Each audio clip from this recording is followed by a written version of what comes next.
it's Miss Whisper for. I thought I'd just do a quick whisper video. It's been a really long time actually since I've done a video. Well, actually, I don't really think it's been that long. I think it's been about 2 weeks, but I think I just uploaded loads and loads of videos. I've had loads of messages asking me to upload more, so I thought I finally got some time. It's back to normal again now. It's just been really, really busy, like stupidly busy. It's always, my job is always quite busy, but with Glastonbury, the music festival, and it's just, oh my god, it's so much work goes into that, so it's just been absolutely manic.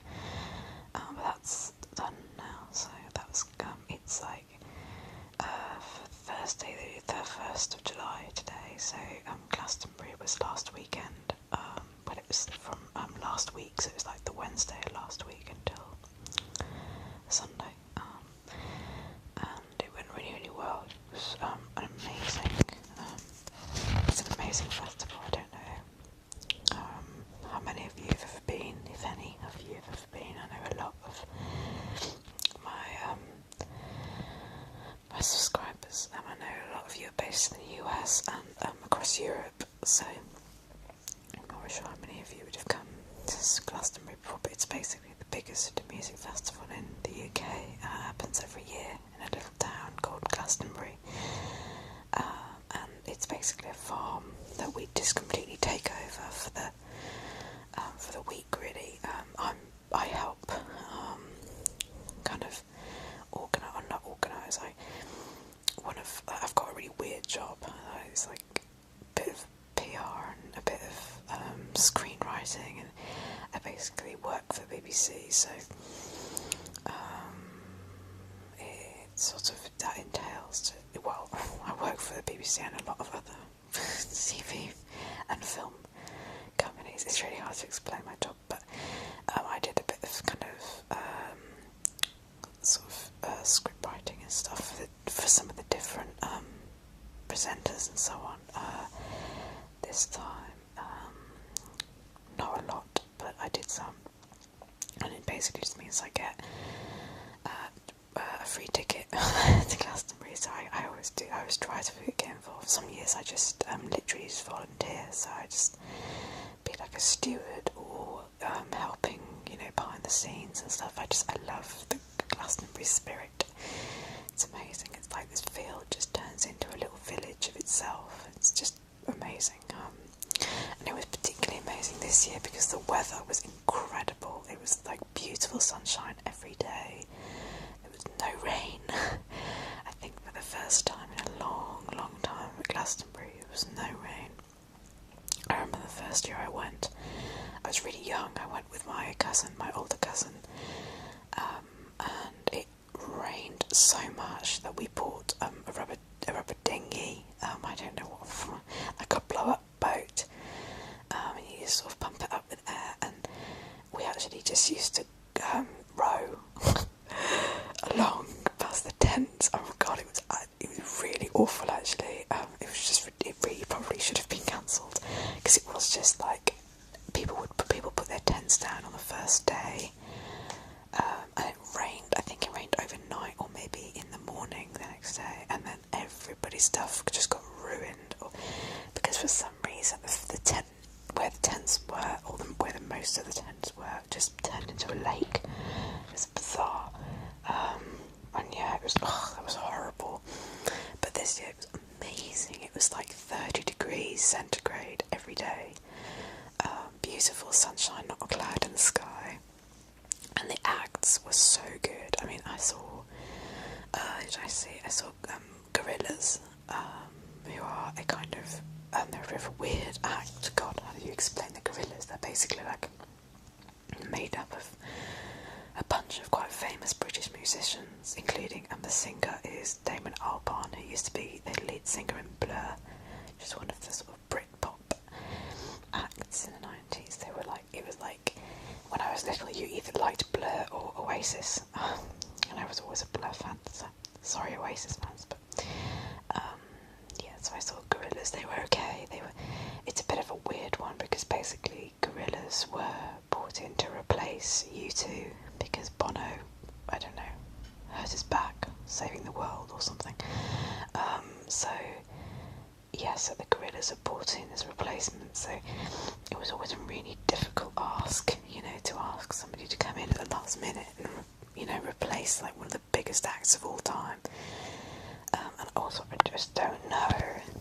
I'm not sure if the Gorillaz, like, their music is quite kind of funk and it's just an eclectic mix of sounds. And like sometimes that works at Glastonbury, and sometimes it doesn't. And there was just something didn't quite click, which was a real shame because they were kind of they were like the most talked about act beforehand, purely because they replaced U2.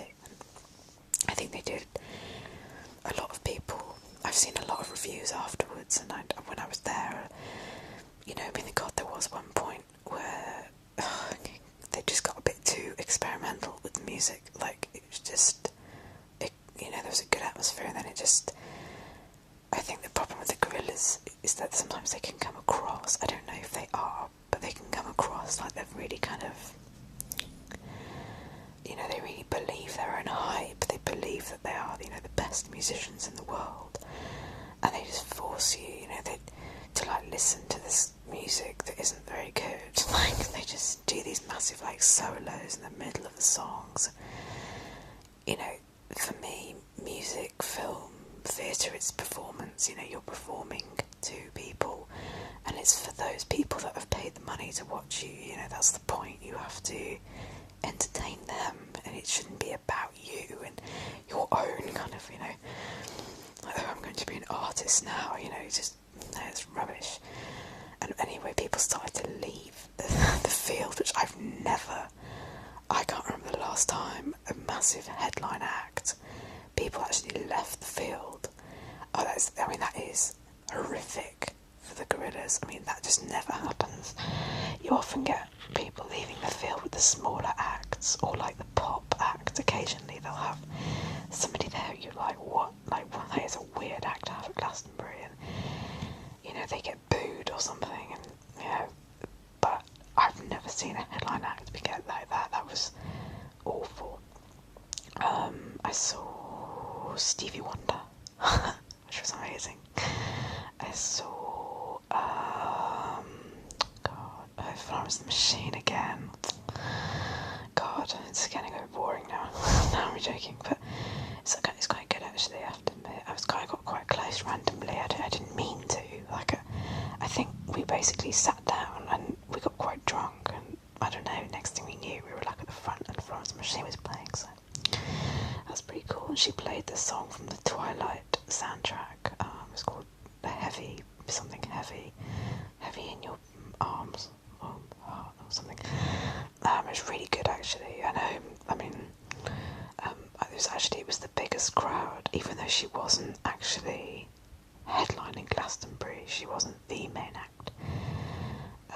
That was the biggest crowd of the weekend. She will definitely, if Florence and the Machine has a good year again, if this new album is good, then, bearing in mind I know the organisers and they've already said that she will be the headline act of Glastonbury, because the field I've never seen that field so full.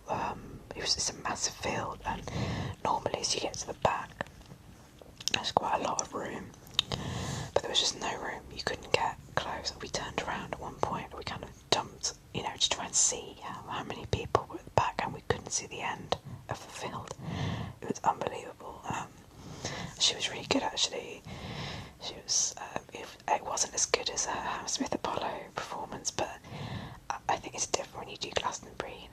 You're allowed to be a bit off tune and stuff like that, because it's just, it's huge. It's like doing Woodstock or something. Who else did I see? God, I can't remember now. I saw some really, really good. I saw Faithless, who were a really, really amazing. They're a Downs act. I think most people would know Faithless. I think.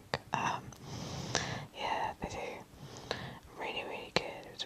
It was an amazing weekend, and I was there with 2 or 3 friends. We met up with 2 more friends. It was just